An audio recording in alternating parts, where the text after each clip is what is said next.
يا ربي بالمصطفى بلغ مقاصدنا واغفر لنا ما مضى يا واسع الكرم يا رب.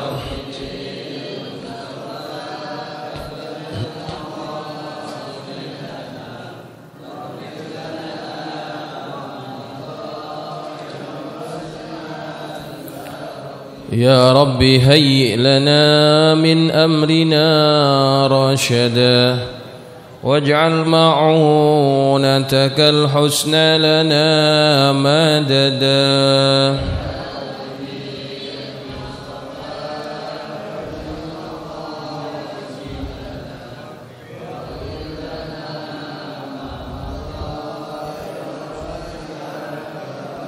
ولا تكلنا إلى تدبير أنفسنا فالنفس تعجز عن إصلاح ما فسدا.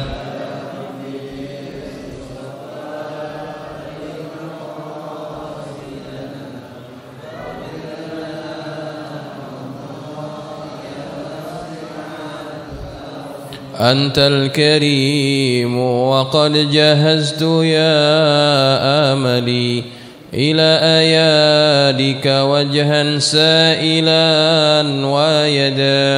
يا رب بالمصطفى بلغ مقاصدنا واغفر لنا ما مضى يا واسع الكرم.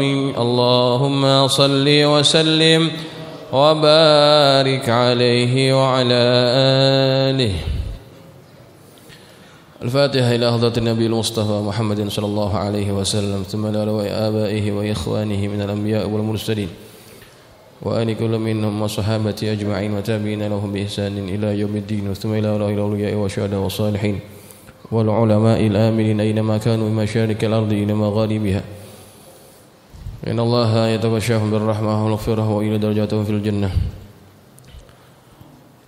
ثم إلى أرواح مشايخنا ومعلمينا وسادتنا حفظ الرحمن محمد سقاف وثمنا كجمال الشافعي هذا وثمنا الوالد حسن المرزكي وثم إلى ركج عبد الله الشافعي وثمنا كج عبد الرشيد عبد الله الشافعي وثمنا إلى الحبيب علي بن الرحمن السقاف وثم إلى ركج من شريف الدين عبد الغاني وثمنا كج كي عبد الشكر رملي وثم إلى ركج محمد لطفي فتح الله بأن الله يتغشاهم بالرحمة والمغفرة وأن يعيد علينا من بركاتهم وأسرارهم وأنوارهم وعلومهم ونفحاتهم في الدين والدنيا والآخرة.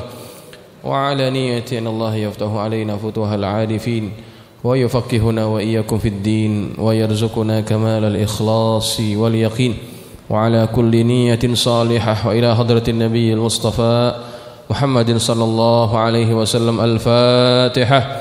أعوذ بالله من الشيطان الرجيم. بسم الله الرحمن الرحيم. الحمد لله رب العالمين الرحمن الرحيم مالك يوم الدين إياك نعبد وإياك نستعين اهدنا الصراط المستقيم صراط الذين أنعمت عليهم غير المغضوب عليهم ولا الضالين آمين. السلام عليكم ورحمة الله وبركاته. الحمد لله رب العالمين وبه نستعين على أمور الدنيا والدين والصلاة والسلام على أشرف المرسلين سيدنا ومولانا محمد وعلى آله وأصحابه أجمعين. سبحانك لا علم لنا إلا ما علمتنا إنك أنت العليم الحكيم. رب اشرح لي صدري ويسر لي أمري واحلل عقدة من لساني يفقه قولي. أما بعد فإن أصدق الحديث كتاب الله تعالى وخير الهدي هدي محمد صلى الله عليه وسلم وشر الأمور محدثاتها وكل محدثة بدعة وكل بدعة ضلالة وكل ضلالة في النار.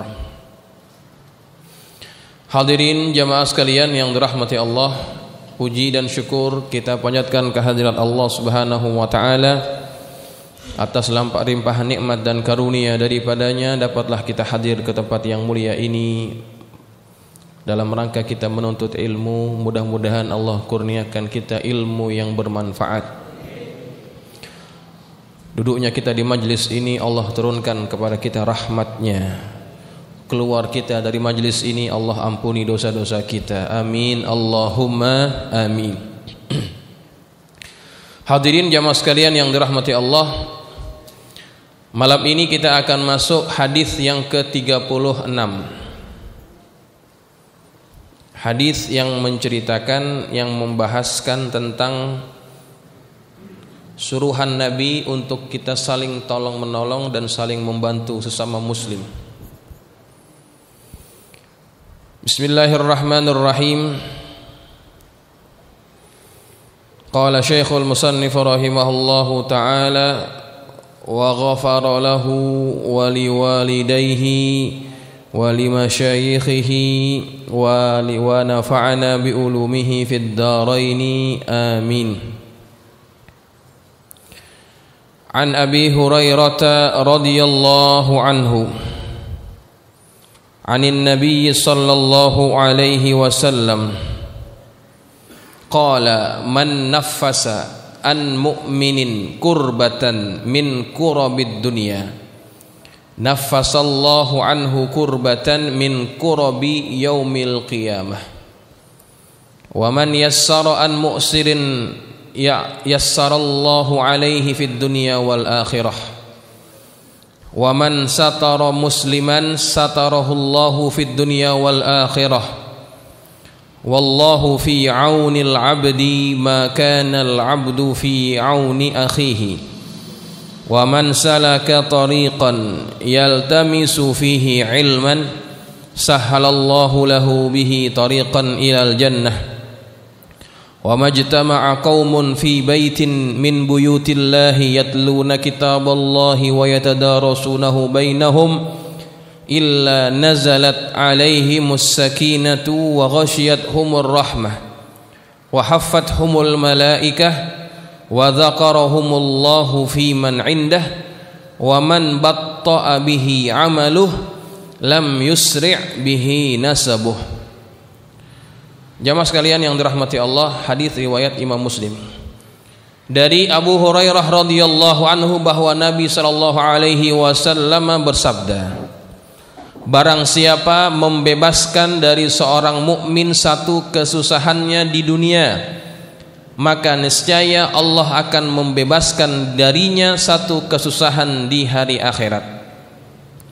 Barang siapa memudahkan seseorang yang sedang dalam kesulitan, maka Allah akan memudahkan urusannya di dunia dan di akhirat. Barang siapa menutupi aib seorang muslim, maka Allah akan menutupi aibnya di dunia dan di akhirat. Allah akan senantiasa menolong seorang hamba selama dia menolong saudaranya sesama muslim. Barang siapa menempuh perjalanan untuk menuntut ilmu, maka Allah akan memudahkan baginya jalan menuju surga.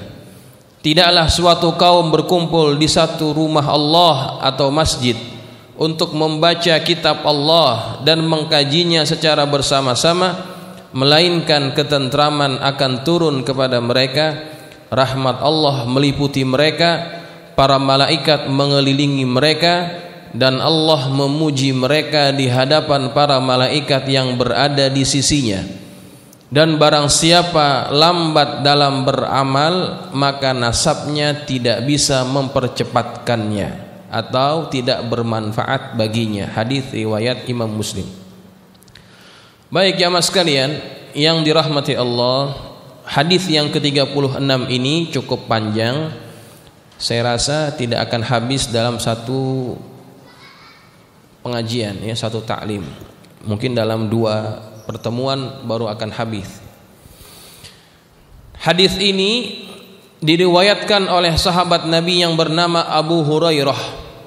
Dia mendengar Rasulullah SAW bersabda, "Man nafasa an mu'minin kurbatan min kurabid dunya, barang siapa yang membebaskan dari seorang mukmin satu belenggu, satu kesusahan dari kesusahan dunia, maka Allah akan membebaskannya daripada kesusahan yang akan dia hadapi pada hari akhirat. Nah, hadis ini Nabi SAW ingin membangkitkan perasaan saling kasih, saling sayang sesama muslim. Nabi tidak ingin apabila ada seorang muslim, kemudian ada muslim yang lainnya mampu untuk menolong kesusahannya, kemudian orang tersebut tidak menolong orang yang dalam kesusahan. Maka dijanjikan oleh Nabi kita Muhammad pada hadis ini, barang siapa yang membebaskan satu kesusahan yang dialami oleh seorang muslim di dunia, maka Allah akan membebaskan baginya ketika dia berada pada hari akhirat, yang pasti keadaan waktu itu sangat-sangat menyusahkan kita. Di dalam sebuah hadis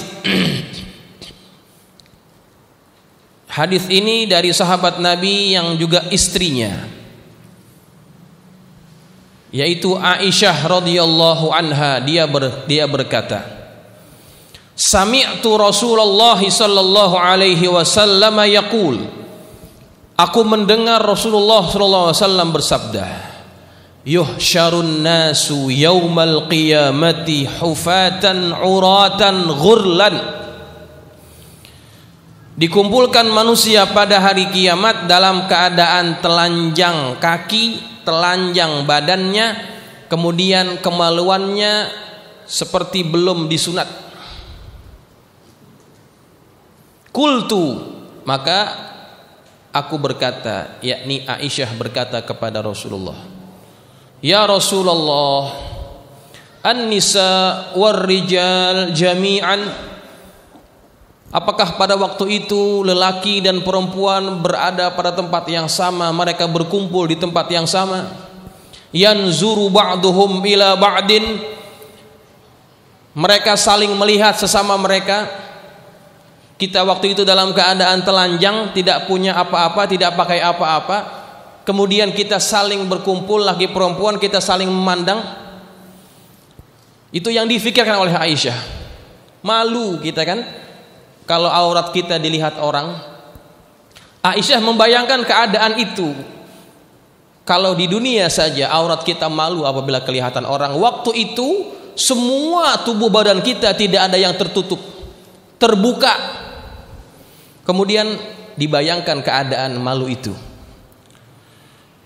Qala, Nabi bersabda, ya Aisyah, wahai Aisyah, al-amru ashaddu min an yanzura ba'duhum ila ba'din. Perkara pada waktu itu, pada hari kiamat itu lebih dahsyat dari hanya sekedar kita ingin lihat aurat yang lainnya. Nggak terfikir untuk kita melihat aurat orang lain, ataupun kita ngurusin aurat kita, nggak terfikir itu semuanya. Karena apa? Karena ada perkara yang lebih amat dahsyat, yang sangat menakutkan bagi kita waktu itu. Orang kalau sudah fokus kepada sesuatu perkara, kadang-kadang dia tidak peduli yang lain. Sebagai contoh ya, kalau kita lagi asyik dengan handphone kita, entah itu kita lihat sesuatu ataupun kita setengah baca WhatsApp kita lagi fokus, kemudian kita dipanggil oleh istri kita ataupun kawan kita dipanggil, kita nggak nyaut. Kenapa kita nggak nyaut? Karena kita lagi konsentrasi. Kalau orang lagi konsentrasi menghadapi sesuatu, maka kadang-kadang yang berada di sekelilingnya itu tidak dia hiraukan. Itu baru urusan dunia. Apalagi waktu hari itu, hari yang amat dahsyat, kita menghadapi pengadilan Allah Subhanahu wa taala. Allah akan minta pertanggungjawaban dari semua amal ibadah yang kita lakukan di dunia. Kalau di dunia saja kita berada di mahkamah, di pengadilan, takutnya luar biasa. Bagaimana dengan pengadilan Allah? Maka keadaan itu sangat merisaukan dan membimbangkan kita. Itu kesusahan. Belum lagi malaikat akan didekatkan sedekat-dekatnya kepada kita. Masing-masing kita itu akan berpeluh, berkeringat. Nabi gambarkan keringat kita masing-masing berbeda-beda sesuai dengan amal ibadah kita waktu di dunia. Ada yang keringatnya itu sampai mata kakinya, ada yang keringatnya sampai lututnya, ada yang keringatnya sampai pinggangnya, ada yang sampai memenuhi kepada lehernya. Bahkan ada yang tenggelam dengan keringatnya waktu itu. Bagaimana tidak matahari begitu dekat dengan kita. Maka ada yang dapat menyelamatkan kita waktu itu, yaitu apa? Naungan Allah. Naungan Allah yang Allah berikan kepada orang-orang tertentu daripada kalangan hambanya. Sab'atun yudhilluhumullahu fi zillihi yauma la zilla illa zilluh. 7 golongan yang akan Allah naungi dengan naungannya pada hari di mana tidak ada naungan melainkan naungan daripada Allah Subhanahu wa taala. 7 golongan. Yang pertama, imamun adil, pemimpin yang adil. Dan saya akan bahas yang kaitannya dengan kita ya. Kita yang biasa hadir majlis, yang biasa hadir salat jamaah. Rajulun qalbuhu mu'allakun bil masajid. Manusia-manusia yang akan dapat naungan pada hari tidak ada naungan melainkan naungan daripada Allah adalah rajulun, seseorang. Qalbuhu, yang hatinya mu'allakun, terikat, terpaut bil masajid, dengan masjid. Yang biasa hadir salat jamaah, yang biasa hadir majelis ilmu, itu hatinya terpaut kepada masjid. Kalau ini istiqomah kita lakukan, insya Allah pada hari itu kita dapat naungan Allah Subhanahu wa taala.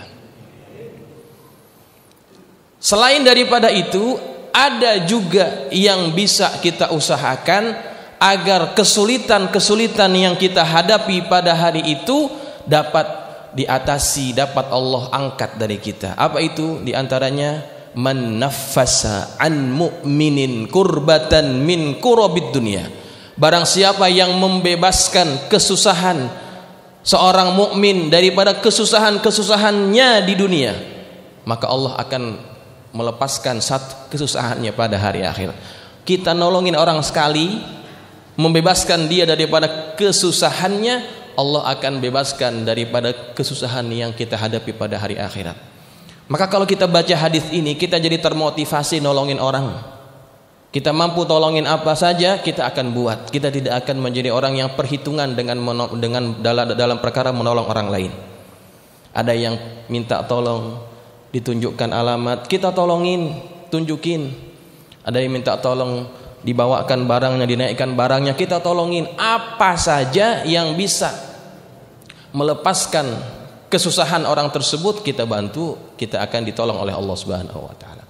Termasuk kalau orang misalkan dia sekolah, anaknya sekolah nggak bisa nebus, dia punya ijazahnya padahal sudah lulus, nggak bisa ditebus karena apa? Belum bayar, contohnya uang gedungnya, uang SPP-nya. Kita ada duit, kita tolongin. Itu diantara bentuk kita membebaskan kesusahan orang lain di dunia, maka Allah akan membebaskan kesusahan kita di hari akhirat. Jadi jamaah sekalian, Masya Allah, jadi Nabi ajarkan kita untuk menjadi orang yang ringan tangan. Ringan tangan itu artinya apa? Ringan tangan maksudnya bukan suka mukulin orang, bukan. Ringan tangan ini maksudnya suka bantuin orang, ya, suka bantuin orang. Ringan tangan ya? Hah? Ringan, kalau di Malaysia namanya bukan ringan tangan, ringan tulang. Beda lagi nanti aja. Ringan tulang. Kalau di sini ringan tangan ya. Nah, itu diantara perkataan Nabi yang memotivasi kita agar senantiasa gemar membantu orang lain. Wa man yassara an mu'sirin yassarallahu alaihi fid dunya wal akhirah. Barang siapa yang memudahkan seseorang yang sedang dalam kesulitan, maka Allah akan memudahkan urusannya di dunia dan akhirat. Nah, ini biasanya urusan sama hutang ini. Ya, biasanya sama hutang. Ada orang hutang sama kita, kemudian janji mau bayar pada tanggal sekian. Ketika sudah sampai tanggalnya, kita tagih, dia ngaku nggak punya duit. Memang betul-betul nggak punya duit, bukan diada-adakan alasan itu. Dia ngakunya nggak punya duit. Kemudian kalau memang betul dia tidak punya duit, kita belajar hadis ini, kita tunggu sampai dia mampu bayar. Itu masuk dalam kategori yang Nabi sabdakan, man yassara an mu'sirin. Barang siapa yang memudahkan kesulitan orang lain, maka Allah akan mudahkan urusannya di dunia dan di akhirat. Ingat, bukan hanya di akhirat, di dunia juga Allah akan mudahkan urusannya. Mudahin urusan orang, nanti kita punya urusan dimudahin orang. Itu jaminan dari Nabi kita Muhammad SAW. Kalau nggak percaya, silahkan dibuktikan. Kita bantuin orang waktu dia susah, satu saat kita susah, orang akan bantuin kita. Sebagai contoh mudah ya, contoh mudah, bukan untuk apa-apa, tahaddusan bin ni'mah.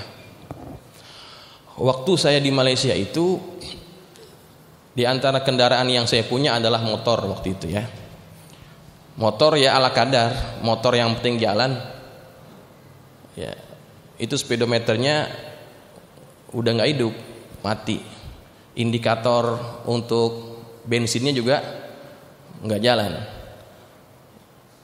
Ya, waktu itu saya lagi ingin pergi ke satu tempat, naik motor itu cepat-cepat, buru-buru lah. Saya nggak cek lagi apakah bensinnya cukup atau tidak. Nah, setelah di tengah jalan, ini motornya berbet. Nah, itu tandanya apa itu? Bensinnya habis. Bensinnya habis. Lah mau nggak mau kita ngapain itu? Kita dorong. Lagi dorong motor, ya. Nggak lama kemudian ada orang datang. Kenapa bang? Bensinnya habis. Ayo saya tolak maksudnya dorong. Saya bantuin. Jadi ditolak itu, ditorong. Paham ya caranya bagaimana? Ya, ditolak pakai kakinya. Di stun ya? Hah? Di stun ya gitu ya. Didorong sampai ke mana? Pom bensin. Ngisilah bensin. Bukan cuma sekedar didorongin sampai ke pom bensin. Waktu habis ngisi duitnya dikasihin. Artinya kita nggak bayar bensin itu, dibayar sama dia. Enak nggak tuh? Bensin habis ada yang dorongin, mau bayar ada yang bayarin, itu enak kan? Ya. Ya Allah, itu nikmat banget. Lagi susah ada yang bantuin, kan enak itu. Hidup yang enak kan yang pas-pasan, ya kan? Pas susah ada yang bantuin, itu yang enak. Nah, kemudian saya berpikir, kenapa Allah utus orang yang baik seperti ini untuk bantu kita dalam keadaan susah? Saya ingat beberapa bulan yang lalu ada orang juga sama. Orang itu kehabisan bensin. Kehabisan bensin sebelum itu ya, beberapa bulan sebelum itu ada orang kehabisan bensin. Kemudian saya dorong motornya sampai ke pom bensin. Cuma waktu itu saya cuma dorong sampai ke pom bensin, nggak bayarin bensinnya. Karena waktu itu saya juga mau buru-buru. Dia juga cekak, ada-adanya segitu-gitunya. Nah, kemudian ya sudah, setelah sampai dia ucapkan terima kasih, saya terus caw. Ya, waktu itu cuma nolongin sampai ngantar sama pom bensin. Waktu giliran kita susah, ini orang dorongin motor kita, dibayarin bensinnya, coba. Nah, itu bentuk nyata ketika kita memudahkan urusan orang yang susah. Ketika nanti kita susah, orang akan datang tolongin kita. Allah akan utus orang lain, Allah gerakkan hati orang lain untuk bantuin kita. Tuh, makanya kalau jadi orang itu, jadilah orang yang gemar bantuin orang lain. Siapa saja. Kalau nggak kita yang dibantuin, anak kita nanti dibantuin orang. Ya, saya betul-betul merasakan betapa waktu tinggal di negeri orang itu ya. Tinggal di negeri orang, Masya Allah, banyak orang yang sangat baik dengan saya, yang simpati dengan saya. Saya terfikir, jangan-jangan ini kebaikan orang tua kita dulu ya. Orang tua kita suka bantuin orang, ya, suka ya selesaikan hajat-hajat orang gitu ya. Mungkin keberkahannya itu ada yang terciprat kepada kita, anaknya gitu ya. Jadi kalau kita ingin anak kita jadi orang yang senantiasa dibantu orang lain, kita jadi orang tua bantuin orang lain, ya insya Allah urusan anak kita juga dimudahin orang. Baik, kemudian seterusnya man satara musliman satarahullahu fid dunya wal akhirah. Barang siapa menutupi aib seseorang muslim, maka Allah akan menutupi aibnya di dunia dan di akhirat. Ini penting untuk kita ketahui, kita jadikan pedoman. Jangan jangan kita suka membuka aib orang lain. Setiap kita punya aib, orang tidak tahu aib kita. Saudara-saudara, bapak-bapak, hadirin sekalian, tidak tahu apa aib saya, apa dosa saya. Allah tutupi dari hadapan bapak-bapak sekalian. Seandainya bapak-bapak tahu aib saya, nggak mungkin ada yang mau ngaji. Ya. Kalau kita masing-masing tahu aib kita, nggak mungkin kita ngaji seperti ini. Allah sayang kita, Allah tutupin aib kita. Maka kalau Allah begitu sayang kepada kita, kenapa kita tega? Ada orang punya aib, kita bongkar-bongkar. Nanti Allah akan bongkar aibnya. Bukan hanya di akhirat, di dunia juga Allah akan bongkar. Hati-hati itu. Man satara aurata akhihil muslimi, barang siapa yang menutupi aurat saudaranya yang muslim, maka Allah akan menutupi auratnya pada hari kiamat. Wa man kasyafa aurata akhihi al muslim, barang siapa yang membongkar, membuka aurat, membuka aib saudaranya yang muslim, maka Allah akan membuka auratnya sehingga apa-apa yang berada tersembunyi di rumahnya itu Allah akan bongkar juga. Itu kalau Allah sudah melihat orang ini sudah keterlaluan membongkar aib orang lain. Ya. Jadi kalau kita ingin aib kita tidak diketahui orang, dibongkar kepada orang, jangan bongkar aib orang lain. Allah sangat benci, Nabi sangat tidak suka. Dalam satu riwayat, Nabi Musa alaihi salam dan kaumnya mengalami satu musim yang cukup menyusahkan, musim kemarau. Kemudian berkumpullah Nabi Musa bersama kaumnya, munajat kepada Allah, minta kepada Allah untuk diturunkan hujan. Disuruh mereka ini untuk bertaubat dari dosa-dosanya. Kalau kita ingin sholat minta hujan kan, diantara yang kita lakukan adalah kita bertaubat kepada Allah. Maka Nabi Musa minta semua umatnya bertaubat dari dosa-dosanya atas perintah Allah. Kemudian setelah mereka buat itu semuanya, hujan tidak kunjung turun. Nabi Musa bertanya kepada Allah, ya Allah, kami sudah buat apa yang engkau perintahkan, kenapa hujan tidak kunjung turun? Kemudian kata Allah, wahai Musa, ada salah seorang daripada umatmu yang dia belum taubat dari dosa-dosanya. Dosanya diantaranya ini. Katakan kepada orang itu, katakan kepada umatmu, siapa di antara mereka yang punya dosa seperti itu, yang belum bertaubat, maka bertaubat. Kemudian Nabi Musa menghadap kepada kaumnya lagi, dikabarkan kepada mereka, wahai kaumku, Allah tidak turunkan hujan kepada kita karena di antara kita ada yang mempunyai dosa ini, kemudian dia belum bertaubat, silakan bangun, siapa orangnya? Silakan mengaku siapa dia. Maka ketika disuruh ngaku, nggak ada yang mau ngaku. Ya gimana mau ngaku, malu. Kalau dia bangun, yang lain tahu, oh ini orangnya. Maka kemudian diam, nggak ada yang ngaku. Nabi Musa kemudian tanya, siapa di antara kalian yang punya dosa seperti itu? Silakan bangun. Kemudian tidak ada yang menyaut. Tak lama kemudian hujan turun. Nabi Musa tambah kaget. Ya Allah, orang yang engkau maksud belum mengaku. Aku pun belum tahu siapa dirinya. Tetapi kenapa engkau sudah turunkan hujan? Kata Allah apa? Wahai Musa, orang tersebut sudah bertaubat dalam keadaan diamnya itu.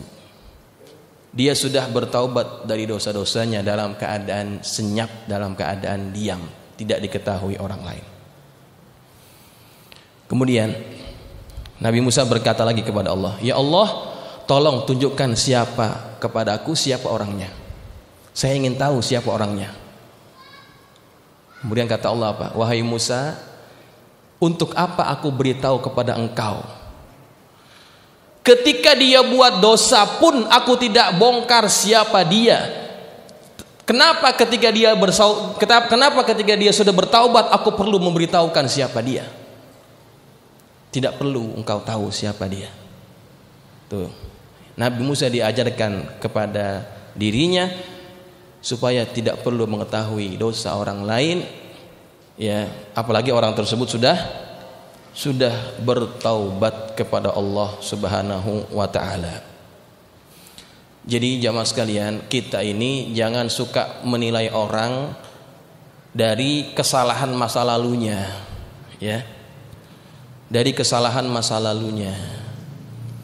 Kenapa? Karena kita tidak tahu, barangkali orang tersebut sudah bertaubat dengan taubat yang sungguh-sungguh, kemudian datang lagi dia ke tempat kita masih ingat dosa-dosanya, padahal Allah sudah mengampuni dosa-dosanya, kita masih ingat itu, masih mengecilkan dia, meremehkan dia. Allah sudah muliakan dia, ya. Maka jangan suka membongkar aib orang lain. Allah akan bongkar aib kita.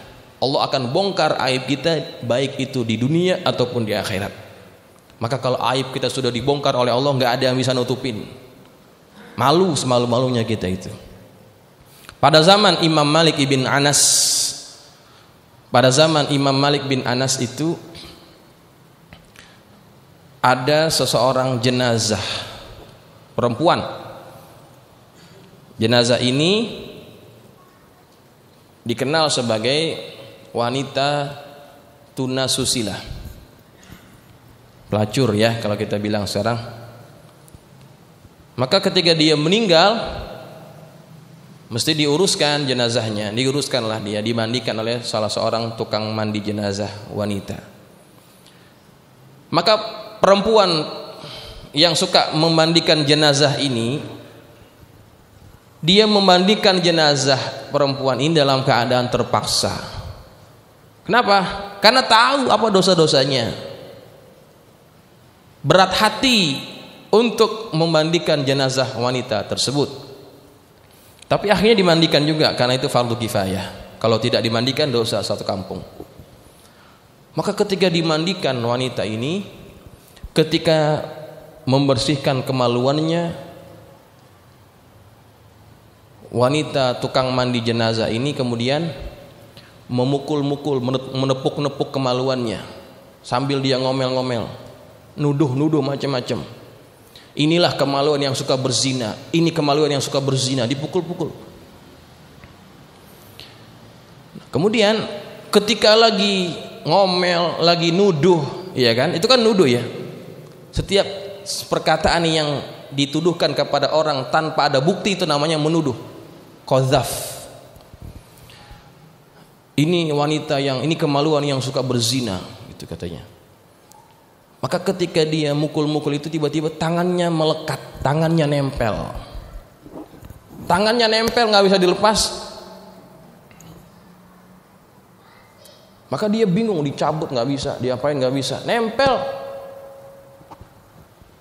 Kemudian dipanggil ini orang-orang, gimana ini? Tangannya nggak bisa dilepas. Maka ada yang berkata, potong saja tangannya. Gitu. Potong tangannya kalau nggak bisa dilepas. Kan nggak mungkin kita potong, kemaluan si mayit. Itu menyakiti dia. Potong saja tangan tukang mandi jenazahnya. Nah, dia nggak mau tangannya dipotong.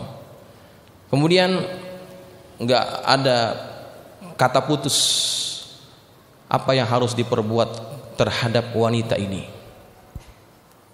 Maka kemudian diadukan peristiwa itu kepada Al-Imam Malik ibn Anas. Maka Imam Malik bin Anas datang kepada wanita ini. Dilihat tangannya nempel. Imam Malik cuma nanya, apa yang kamu buat waktu memandikan jenazahnya? Apa yang kamu katakan? Kemudian dia mengaku, waktu saya mandikan bagian kemaluannya itu, saya menepuk-nepuknya sambil saya berkata, inilah kemaluan yang suka berzina.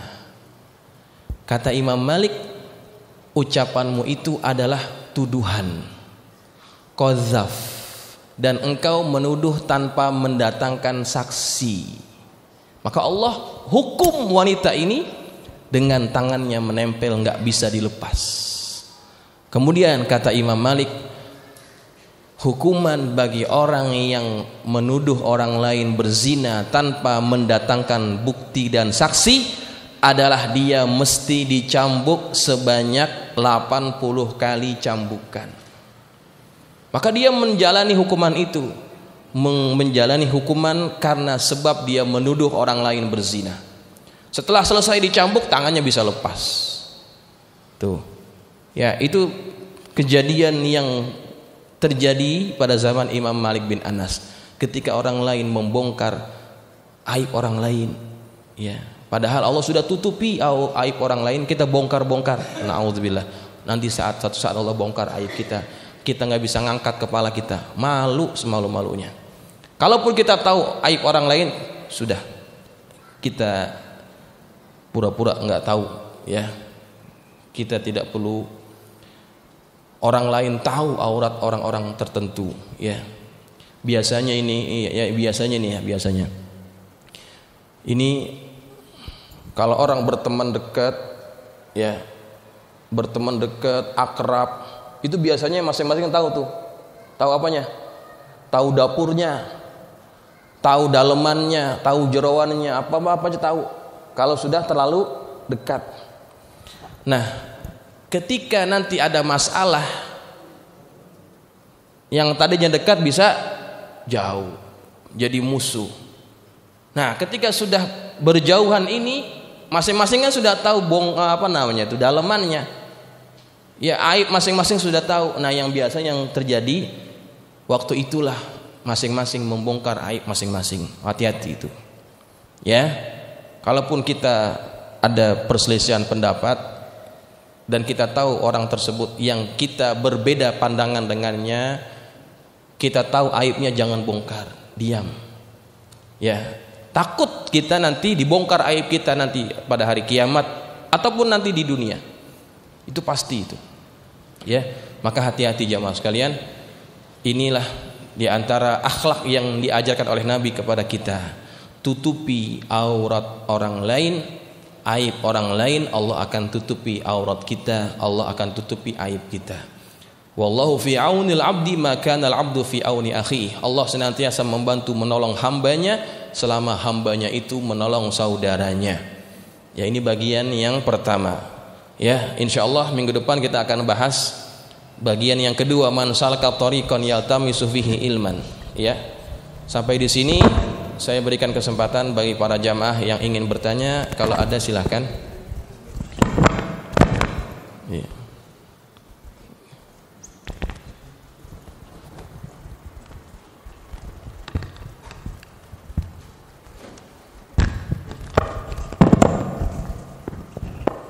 Assalamualaikum warahmatullahi wabarakatuh. Waalaikumsalam warahmatullahi wabarakatuh. Ustaz, yang saya tanyakan adalah tentang berhubungan dengan menutupi aib. Ini kalau seumpama kita menceritakan kejelekan untuk menghindari orang itu dari kejelekan orang tersebut, gimana, Ustaz? Itu aja, Ustaz. Ya. Ada ghibah ataupun menceritakan hal orang lain, ya, yang dibolehkan dalam agama. Ghibah itu ada yang dibolehkan. Di antara ghibah yang dibolehkan adalah untuk menghindari orang lain daripada terkena perbuatan buruknya. Itu boleh dibongkar, itu boleh, nggak dosa. Contoh, kita punya anak perempuan, anak kita ada yang demen seseorang, kebetulan tetangga kita ataupun teman kita kenal ini anak laki nih, calon anak menantu kita, ya. Contohnya Ustadz Jumadi punya anak laki, anak perempuan. Ada orang demen sama anak-anaknya Ustadz Jumadi. Saya tahu ini lakinya ini yang demen sama anaknya Ustadz Jumadi, saya kenal dia. Anaknya ini apa nih? Anak yang tidak bagus, anak yang tidak soleh, ya. Kemudian saya ngobrol sama Ustadz Jumadi, Ustadz, jangan sama dia. Kenapa? Tentu kan kalau saya ngomong, jangan, pokoknya jangan, gitu ya. Pasti kan nggak puas hati. Jelaskan, si fulan ini begini. Kita bongkar. Apanya? Perbuatan buruknya. Itu kan aib, ya. Tujuannya ada tujuan baik, agar Ustadz Jumadi tidak terjerumus oleh perbuatan anak laki-laki ini yang demen sama anak perempuannya. Menyelamatkan orang lain dari kezoliman orang lain dengan kita membongkar aibnya, itu tidak jadi masalah, tidak dosa.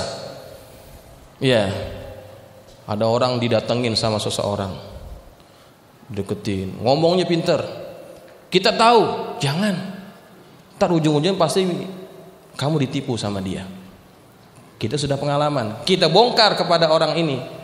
Sama Huda contohnya, ada orang deketin Huda, dia ngomongnya pinter, saya tahu, dah jangan diladenin, ini orang nggak bener nih, tukang bohong, gini. Itu namanya aib kan? Tetapi tujuannya apa? Agar Huda ini tidak menjadi mangsa, menjadi korbannya. Itu tidak masalah, tidak dianggap dosa. Kemudian membongkar aib yang dibolehkan lagi adalah diantaranya ketika kita berada di pengadilan. Ketika kita berada di pengadilan, itu nggak apa-apa bongkar aib, karena diperintahkan oleh mahkamah. Kalau nggak dibongkar aibnya gimana coba, hakim? Silakan kamu berikan kesaksian. Nggak mau tuan hakim. Kenapa? Nanti dianggap bongkar aib, gitu ya. Lah, ini hakim nggak bisa memutuskan akhirnya. Pada waktu di pengadilan kita dibolehkan membongkar aib orang lain, dosa orang lain kepada kita. Ataupun di pengadilan agama ada cekcok laki bini. Ini yang satu pengen cerai, yang satu enggak. Ditanya kepada yang minta cerai ini, istrinya, kenapa kamu minta cerai? Kan perlu membongkar aib suaminya, kenapa dia minta cerai? Contohnya, suami saya nggak sholat, itu kan aib, tetapi perlu diceritakan oleh orang ini kepada hakim, supaya hakim bisa memberikan keputusan. Itu tidak ada masalah, tidak dosa, ya, begitu, jelas. Baik, ada lagi, Ustaz Nur Ali? Oh, saya.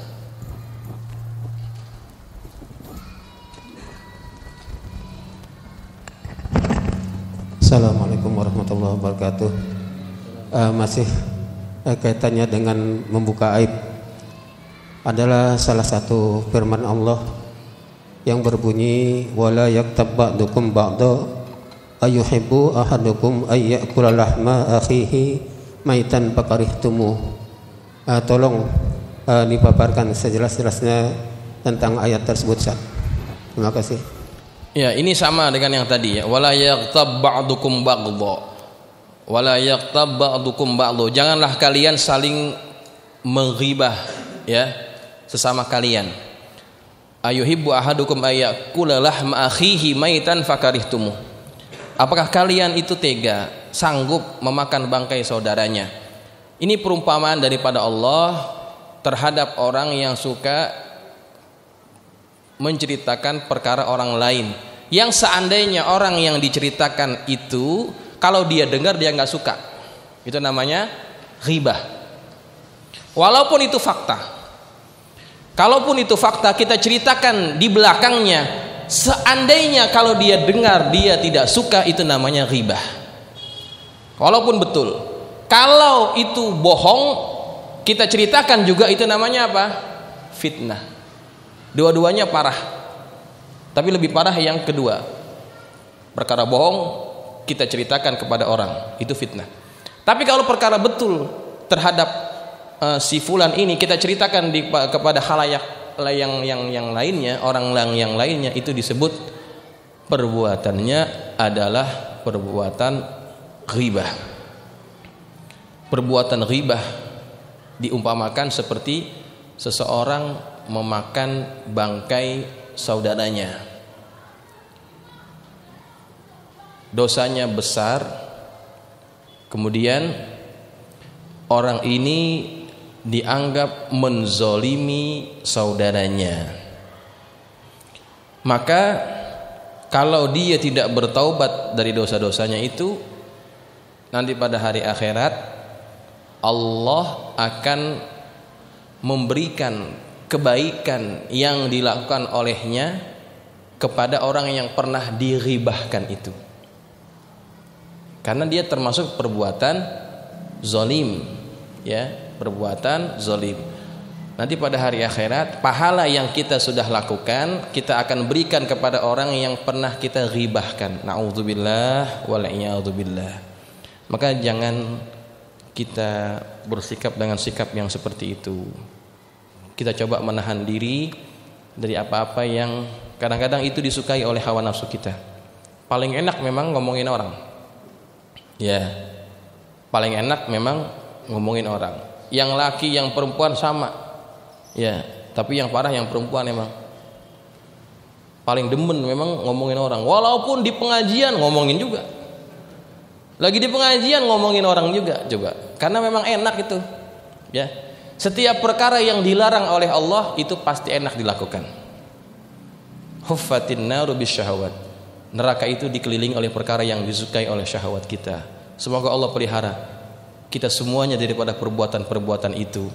Sekalipun misalkan kita pernah melakukan dosa-dosa yang tadi disebutkan, kita bertaubat kepada Allah, semoga Allah ampuni dosa-dosa kita daripada segala jenis dosa yang bisa menyusahkan kita nanti pada hari akhirat. Kita mati dalam keadaan Allah sudah ampuni segala dosa-dosa kita, ya. Dan kita pun sebagai orang yang misalkan pernah dizolimi orang lain, kita ikhlaskan, kita maafkan kesalahan orang lain kepada kita. Insya Allah kita maafkan orang lain, nanti Allah akan maafkan kesalahan-kesalahan kita. Amin, Allahumma amin. Al-Fatihah. A'udzubillahi minasyaitonir rajim. Bismillahirrahmanirrahim. Alhamdulillahirabbil alamin arrahmanir rahim maliki yaumiddin. Iyyaka na'budu wa iyyaka nasta'in. Shiratal mustaqim. Shiratal ladzina an'amta 'alaihim ghairil maghdubi 'alaihim waladdallin. Bismillahirrahmanirrahim. Alhamdulillahirabbil alamin wassalatu wassalamu ala asyrafil mursalin sayyidina maulana Muhammadin wa ala alihi wa ashabihi ajma'in. Allahumma anfa'na bima 'allamtana wa 'allimna ma yanfa'una. Allahumma zidna wa la tanqusna wa akrimna wa la tuhinna wa atina wa la tahrimna wa athirna wa la tu'thir 'alaina wa ardina warḍ 'anna. Allahumma inna nas'aluka bihaqqi Fatimah wa abiha wa ba'liha wa baniha iftah 'alaina wa 'ala auladina wa talamidina futuhal 'arifin فقهنا وإياكم في الدين وارزقنا كمال الإخلاص واليقين اللهم ارزقنا فهم النبيين وحفظ المرسلين وإلهام الملائكة المقربين برحمتك يا أرحم الراحمين اللهم اجعلنا من الذين يستمعون القول فيتبعون أحسنه صلى الله على سيدنا محمد وعلى آله وصحبه وسلم والحمد لله رب العالمين السلام عليكم ورحمة الله وبركاته.